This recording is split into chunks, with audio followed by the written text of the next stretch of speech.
శ్రీ సంతోషీ మాత వ్రతకథ ప్రారంభ. అతి పురాతన కాలంలో చెంపక దేశం అనే ఒక దేశం ఉండేది. ఆ దేశంలో ఒక పెద్ద పట్టణం ఉన్నది. దాని పేరు శోభానగరం. ఆ పట్టణంలో ఒక ముసలి అవ్వ నివాసం ఉంటున్నది.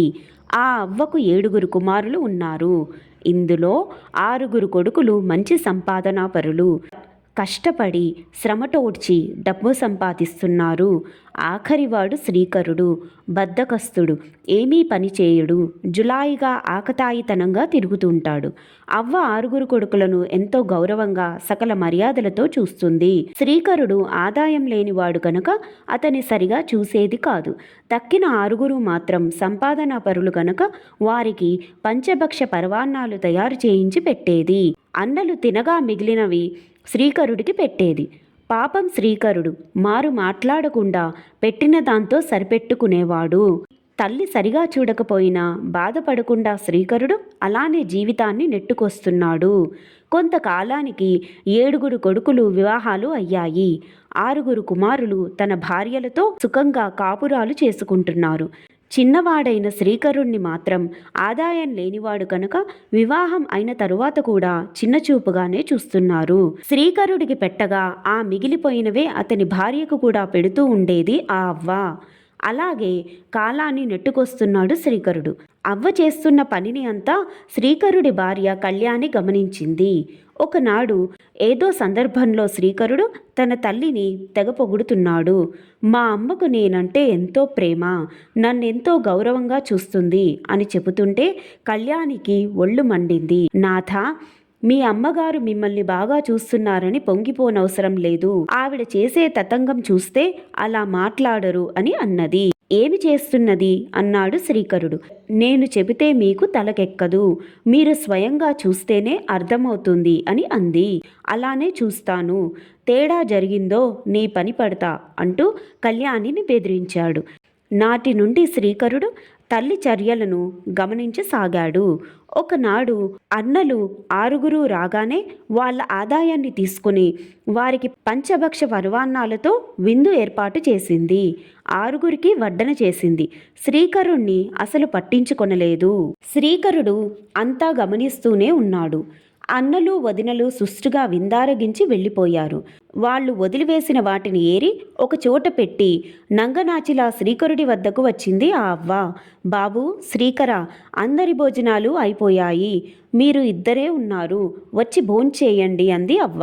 శ్రీకరుడు అంతకు ముందే చూసి ఉన్నాడు కనుక పరిస్థితి అర్థం చేసుకుని ఈరోజు నాకు ఒంట్లో నలతగా ఉంది అని చెప్పి తప్పించుకున్నాడు. భార్య వద్ద తన తల్లి చేస్తున్న దురాగతాన్ని ఒప్పుకొని ఎంతో కలత చెందాడు. కళ్యాణి శ్రీకరుణ్ణి సముదాయించింది. నాథ, డబ్బుంటేనే ప్రపంచం, డబ్బు లేకపోతే ఎవరూ ఆదరించరు. మీకు సంపాదన లేదని అలా చూస్తున్నారు. మీకు కూడా ఆదాయం ఉండి ఉంటే మన పరిస్థితులు వేరే విధంగా ఉండేవి అని నచ్చచెప్పింది. భార్య మాటలు సబబుగానే అనిపించాయి. శ్రీకరుడు ఎలాగైనా డబ్బు సంపాదించాలి అని అనుకున్నాడు.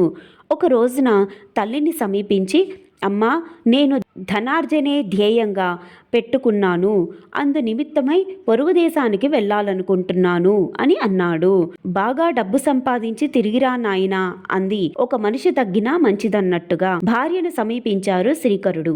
కళ్యాణి, నేను ధనార్జనకై పొరుగు దేశం వెళుతున్నాను, నేను వచ్చే వరకు నీవు ఇక్కడే ఉండు అంటూ తన గుర్తు కోసం తన అంగుళీయాన్ని భార్యకిచ్చాడు. ఆమె చేతికి పెట్టుకుంది.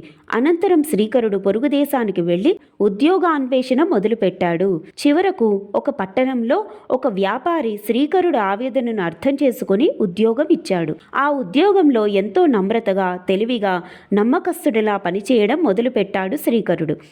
శ్రీకరుడి నిజాయితీకి, నిలకడకు ఆ వ్యాపారి ఎంతో సంతోషపడి శ్రీకరుని తన వ్యాపారానికి భాగస్వామిని చేశాడు. భాగస్వామ్యం తరువాత ఆ వ్యాపారాన్ని శ్రీకరుడు విపరీతంగా పెంచేశాడు. ఆ విధంగా ఒక పుష్కర కాలం గడిచింది. వ్యాపారికి వృద్ధాప్యం సమీపించింది. అందువల్ల వ్యాపారి తన వాటా తాను తీసుకుని మిగిలిన వ్యాపారాన్ని శ్రీకరునికి స్వాధీనం చేశాడు. శ్రీకరుడిది ఇప్పుడు స్వంత వ్యాపారం. ఆ వ్యాపారానికి అతనే యజమాని. శ్రీకరుడు తన వ్యాపారంలో విపరీతంగా ధనం సంపాదించాడు. కళ్యాణికి అత్తగారింట్లో కష్టాలు బాధలు పెరిగిపోయాయి. ముసలిది కళ్యాణిని చాలా బాధలు పెట్టసాగింది. పనులన్నీ కోడలికి అప్పగించి తాను హాయిగా కూర్చుంటున్నది. తిండి కూడా కడుపు నిండా పెట్టడం లేదు. అందువల్ల అడవికి వెళ్ళి పుల్లలు ఏరుకొని వచ్చి వాటిని అమ్మి జీవనం గడపసాగింది కళ్యాణి. ఒకరోజు కళ్యాణి పుల్లలు ఏరుకొని వస్తుండగా మార్గమధ్యంలో దప్పిక వేసింది. అలానే సమీప గ్రామం చేరుకోగానే ఒక ఇంటికి వెళ్ళి దాహార్తి తీర్చమని అడిగింది కళ్యాణి. అదే సమయంలో ఆ ఇంటిలోని వారు సంతోషిమాత పూజలో నిమగ్నమై ఉన్నారు. ఆ పూజను చూస్తున్న కళ్యాణికి దాహం ఏమైందో తెలియదు. పూజ ముగిసిన తరువాత తాను కూడా ఆ పూజ చేస్తే బాగుంటుంది అని అనుకుంది. అనుకున్నదే తడవుగా ఆ ఇంటి వారిని అడిగి వివరాలు తెలుసుకుంది. కళ్యాణి ఉత్సాహం చూసిన ఆ ఇల్లాలు ఆశ్చర్యపడింది. కళ్యాణితో ఇలా అంది, ఈ వ్రతం చాలా నిష్టగా చేయాలి. ప్రతి శుక్రవారము చేయాలి. 40 శుక్రవారాలు పూర్తయిన తరువాత 41వ శుక్రవారం నాడు ఉద్యాపన అనంతరం తోరం ధరిస్తే ఎంతో మంచి జరుగుతుంది. ఆ అమ్మ ఆశీర్వాదం వల్ల కోరుకున్న కోరికలన్నీ నెరవేరుతాయి. ఈ వ్రతం చేస్తున్న వారు శుక్రవారం నాడు పులుపు తినకూడదు, పులుపు ఎవరికీ పెట్టకూడదు అంటూ ఇంకా వ్రతం గురించి కొన్ని వివరాలను తెలియజేసింది ఆ ఇల్లాలు. అన్ని విషయాలు తెలుసుకున్నాననే ఆత్మవిశ్వాసంతో ఇంటికి రావాలని బయలుదేరింది కళ్యాణి. దారిలో ఒక డబ్బుగల స్త్రీ తారసపడి కళ్యాణిని పిలిచింది. అమ్మాయి, కట్టెలు శీఘ్రమే కావలసి వచ్చాయి. నీకు ఎంత పైకం కావాలంటే అంత ఇస్తాను. ఆ కట్టెల మోపు నాకు ఇస్తావా అని అడిగింది. ఆ కట్టెల మోపు అక్కడే అమ్ముడుపోయింది. ఆ కట్టెల మోపు తాలూకు డబ్బు రాగానే ఇదంతా సంతోషిమాత మహత్యం అనుకుని దాంతో ఈరోజే సంతోషిమాత వ్రతం జరపాలని అనుకుంది. వెంటనే బజారుకు వెళ్ళి కావలసిన సరుకులు కొని తెచ్చుకుంది. తాను వస్తున్న మార్గమధ్యంలో ఒక దేవాలయం కనిపించింది. ఇది ఏ దేవుడి గుడి అని అక్కడున్న వారిని విచారించింది. అది సంతోషిమాత ఆలయం అని తెలియగానే ఆమె ఎంతో సంతోషించింది. పరమానంద భరితురాలై ఆ ఆలయంలోనికి ప్రవేశించి అమ్మవారిని రకరకాలుగా ప్రార్థించి ఆమె కొనుగోలు చేసినవన్నీ అమ్మవారికి సమర్పించింది. ప్రసాదం మాత్రం తీసుకొని ఇంటి దారి పట్టింది. ఆనాటి నుంచి క్రమం తప్పకుండా ప్రతి శుక్రవారం సంతోషిమాత పూజ వ్రతం జరుపుతూనే ఉంది. ఈ విధంగా కొన్నాళ్లు గడిచిన పిదప ఒకరోజు రాత్రి కళ్యాణి కలలో సంతోషిమాత కనపడి, భక్తురాలా, నీ భక్తికి మెచ్చి నీకో సాయం చేయదలిచాను అని అంది. కళ్యాణి ఆనందభరితురాలై అమ్మకు నమస్కరించింది. ప్రసాదించు అమ్మా అంది కళ్యాణి. ఇటు చూడు, ఇది విలాసము, నీ భర్త శ్రీకరునిది అంటూ మాయమైపోయింది. దిగ్గున లేచి చూసింది. అమ్మవారు కనిపించలేదు. తన ప్రక్కనే భర్త చిరునామా ఉన్న తెల్లటి కాగితం కనిపించింది. అమ్మవారి ఆశీర్వాదం తనకు పూర్తిగా లభించాలని కోరుకుంటూ భర్తకు అదే విలాసానికి ఒక జాబు రాసింది. జాబు రాసిన కొలది దినములకై శ్రీకరుని వద్ద నుంచి జాబు, కొంత పైకం అందాయి. అవి అందుకున్న కళ్యాణి ఆనందానికి అవధులు లేవు. తను ఇంతకాలం పడ్డ కష్టాలన్నీ గట్టెక్కాయని ఎంతగానో సంబరపడిపోయింది. కళ్యాణి ఆనందంగా ఉండడం, సుఖంగా ఉండడం గమనించింది అత్త ముసలిది. ఎక్కడ నుంచో జాబులు పైకం వస్తున్నట్టు పసిగట్టేసింది. మిగిలిన కోడళ్ళు చెవులు కొరుక్కున్నారు. అవి ఎక్కడి నుంచి వస్తున్నాయో ఆరా తీయాలని అనుకున్నారు. వీళ్ల గుసగుసలు వింటున్న పిల్లల్లో కూడా ఎలాగైనా కనిపెట్టాలనే ఆసక్తి పెరిగి కళ్యాణిని విచారించారు. కళ్యాణి అబద్ధమాడలేదు. జరిగింది జరిగినట్టుగా చెప్పేసింది. అదే విషయాన్ని పిల్లలు ఏదో పరిశోధన చేసినట్టుగా నానమ్మకు తల్లికి చెప్పారు. ఇంటి నిండా పిల్లలు గలగలా తిరగడం చూస్తున్న కళ్యాణికి తనకి కూడా పిల్లలు పుడితే ఎంతో సంతోషంగా ఉంటుంది అని అనుకుంది. తరచుగా సంతోషిమాత దేవాలయానికి వెళ్ళి దర్శనం చేసుకుంటూనే ఉంది కళ్యాణి. ఒకనాడు దేవాలయానికి వెళ్ళిన కళ్యాణి, మాత, నన్ను కరుణించి సుఖంగా ఉండేలా చేశావు. అయితే నాకు పిల్లలు లేరనే బాధ మిగిలిపోయింది మాత, కరుణించమని వేడుకుంది. బాధపడుకు భక్తురాలా, అతి త్వరలో నీ భర్త నీ వద్దకు వస్తాడు అంది సంతోషిమాత. మాత భక్తురాలికి అభయమిచ్చింది కనుక సంతోషి మాత ఒకనాటి రాత్రి మారువేషంలో శ్రీకరునికి కలలో కనిపించి, శ్రీకర, నీకు వివాహమయ్యింది, నీకోసం నీ భార్య ఎదురుచూస్తూ ఉంది, ధనమే ధ్యేయంగా పెట్టుకోక ఇంటికి వెళ్ళి పిల్లాపాపలతో క్షేమంగా ఉండు, నీ ఇంటికి వెళ్లకుండా ఇక్కడే ఉన్నావంటే కష్టాలకు గురవుతావు అని అంతర్ధానమయ్యింది. దిగ్గున లేచాడు శ్రీకరుడు. కళ్ళు నులుముకొని కలలో మారువేషంలో వచ్చినది దేవత అని భావించి అమ్మవారిని తలుచుకుంటూ, అమ్మా తల్లి, నేను నీకు చెప్పేనంతటి వాడని కాదు, నా వ్యాపారంలో ఇబ్బందుల వల్ల సతమతమైపోతున్నాను, దయచేసి నా సమస్యలను తొలగిస్తే వెంటనే నా భార్య చెంతకు చేరుతాను, నీవే కరుణించు తల్లి అంటూ ప్రార్థించాడు. భక్తుడి ఆవేదనను అర్థం చేసుకొని కరుణించింది మాత. ఆమె కరుణ వల్ల వ్యాపారంలో ఇక్కట్లన్నీ తొలగిపోయి సమస్యలన్నీ తీరిపోయాయి. రావలసిన పైకం చేతికందింది. వ్యాపారంలో పనులన్నీ చక్కబెట్టుకుని భార్య వద్దకు బయలుదేరాడు. ఒకనాటి రాత్రి సంతోషి మాత కళ్యాణి కలలో కనిపించింది. భక్తురాలా, నీ భర్త నిన్ను చేరనున్నాడు. సరిగ్గా నీ భర్త వచ్చే రోజున నువ్వు నీ కట్టెల మోపును 3 భాగములుగా చేసి, ఒకటి నదీ తీరమున, మరొకటి నా గుడిలో పెట్టు, 3వది నీ తలపై పెట్టుకుని నీ భర్త నీ ఇంటి వద్దకు రాగానే అతనికి వినపడేటట్లు మీ అత్తగారితో, ఓ అత్త, నా పొట్ట రొట్టెలు నాకు పెట్టు, ఆకలిగా ఉంది, నా చిప్ప నీళ్లు నాకు పోయి, త్వరగా వచ్చి మోపు దింపుకో, మెడ నొప్పిగా ఉంది అని కేకలు పెట్టు అని చెప్పి అమ్మవారు కలలోనే మాయమైపోయారు. శ్రీకరుడు నదీ తీరంలో దిగేసరికి చాలా చలిగా ఉంది. ఆ చలిలో భార్య గుర్తుకు వచ్చింది. అంతలో అక్కడ కళ్యాణి వదిలి వెళ్ళిన కట్టెల మోపు కనపడింది. శ్రీకరుడు ఆ కట్టెలను మంట వేసి చలి పోగొట్టుకున్నాడు. అక్కడ నుండి తన పట్టణమునకు బయలుదేరినాడు. మార్గమధ్యములో అతడికి ఆకలి వేసింది. చేరువలో సంతోషీమాత గుడి కనిపించింది. అక్కడ కళ్యాణి వదిలి వెళ్ళిన 2వ కట్టెల మోపు కనిపించింది. శ్రీకరుడు సంతోషించి ఆ కట్టెలతో వంట చేసి భోజనము చేశాడు. కొంతసేపు విశ్రాంతి తీసుకుని ఇంటికి బయలుదేరాడు. శ్రీకరుడు గుమ్మము వద్దకు వచ్చేసరికి కళ్యాణి కట్టెల మోపుతో వచ్చి అమ్మవారు చెప్పినట్లుగానే కేకలు పెట్టింది. శ్రీకరుడు ఆమెను గుర్తించాడు. ఆమె స్థితికి బాధపడ్డాడు. ఆమె మాటలను బట్టి తన తల్లి, అన్నలు, వదినలు కలిసి ఆమెను ఎంత కష్టపెడుతున్నారో అర్థము చేసుకున్నాడు. ఆమెను దగ్గరికి తీసుకొని కన్నీరు తుడిచి ఆమెను ఓదార్చాడు. అక్కడ ఉండి కళ్యాణి బాధపడడం ఇష్టం లేక ఇల్లు తీసుకొని కళ్యాణితో సహా శ్రీకరుడు అందులో వేరే కాపురం పెట్టాడు. ఆనాటి నుంచి ప్రతి శుక్రవారం సంతోషి మాత పూజ చేస్తూ ఆ భార్యాభర్తలిరువురు ఎంతో హాయిగా జీవనం సాగిస్తున్నారు. ఇలా సాగుతుండగా అమ్మవారి వ్రతాలు పూర్తయి ఉద్యాపన సమయం వచ్చింది. అయితే ఆ ఉద్యాపన చాలా భారీగా చేయాలని సంకల్పించింది కళ్యాణి. ఆ కారణంగా పాత విషయాలన్నీ వదిలివేసి తన అత్తగారిని 6 తోటికోడళ్లను రమ్మని పిలిచింది కళ్యాణి. కళ్యాణి శ్రీకరులు మనసు మార్చుకొని కలిసి ఉందామని ప్రయత్నం చేసినా అత్తగారు తోటికోడళ్లకు మాత్రం ఈ దంపతులపై పగ చల్లారలేదు. ఏదో విధంగా వాళ్లకు నష్టం కలిగించాలని, బాధలు పెట్టాలని వాళ్ళు దృఢ నిశ్చయంతో ఉన్నారు. ఆ కారణంగా వాళ్ళు వ్రతభంగం చేయాలని పులుపు పదార్థాలు తిన్నారు. ఆవిడ బాగా నష్టపోతుందని వాళ్ళు ఎంతో ఆనందపడిపోతున్నారు. వ్రతభంగాన్ని తలపెట్టి వాళ్ళు పులుపు తినడం వల్ల మాతకు కోపం వచ్చింది. శ్రీకరునిపై వ్యాపారస్తులు తప్పుడు కేసులు బనాయించారు. దాంతో రాజభటులు వచ్చి శ్రీకరుడిని బంధించి తీసుకుని వెళ్లారు. విషయం కళ్యాణికి అర్థమైపోయింది. ఆలయానికి వెళ్ళి సంతోషీమాత ముందు సాగిలపడి ప్రార్థించింది.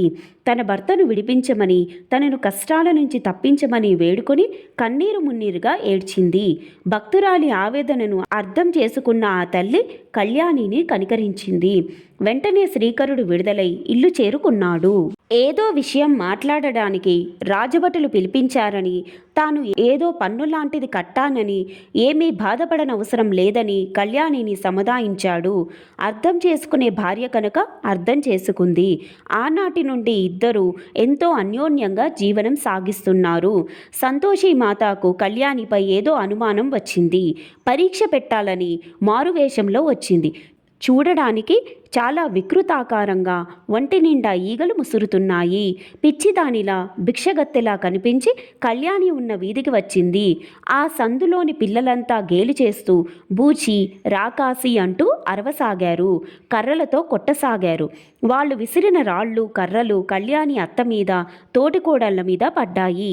కళ్యాణి బంధువులంతా భయపడ్డారు. ఇదెవరో మంత్రగత్తె మాయలాడిది కాకపోతే ఇలా ఎందుకు చేస్తుంది, ఇదేదో కావాలని చేస్తున్న చర్యలా ఉంది అంటూ భయపడిపోయి తలుపులు మూసుకున్నారు.